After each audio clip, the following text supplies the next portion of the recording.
কথা যেটা মনে করছে এটা কি কইলি তা হাফিতলা আমার দাওয়াত দিয়ে না খাওয়াইলো না তারা। আর এই এমন খানা খাওয়াইছে, খানাটা না আমার শেষ, ফ্যাট ফুটফুটা করে পুরা শেষ, আমি আর কোনোভাবে খাইতাম পারতাম না।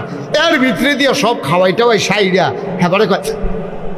আমি কই কিতা কতজন আপনার লেগে একটা মিষ্টি আনছিলাম, আপনার যে ডায়াবেটিস আমার ছোটো ভাইও কইছে, এর লেগে আমি ঢাকাতে মিষ্টি আনছি যে এটা ডায়াবেটিস মুক্ত, চিনি মুক্ত, সুগার মুক্ত। এই মিষ্টির কেজি হলো 1400 টাকা, এইটা আপনার লেগে আনছি, ওখান খাইবেন। আমি কই ভাই আপনি আমার দৈরা কত মারতেন পারবেন, আমি কোনো আর খাইতাম পারতাম না।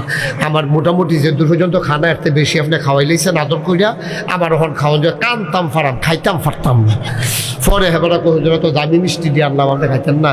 তা আমি বললাম ঠিক আছে, আমি 2 ঘন্টা তো ওয়াশ করা, ঠেকনায় টেকনায় কুদুর খালি হইলে যাইতে দেহে এদরা খাইয়া যাইতাম পারিনি। 1400 টাকা কেজিটা খেলা কথা।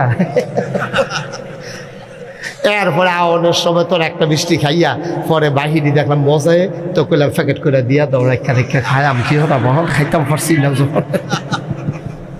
দূরে তো, আরে দূরে তো, ফ্যাটটা বইরে গেলে গা খানার ফেলছাইয়া কাঁদতে পারবা, খাইতে পারতা না। এরপর তোমরা তো না জানি না, ঠিক কিনা কও।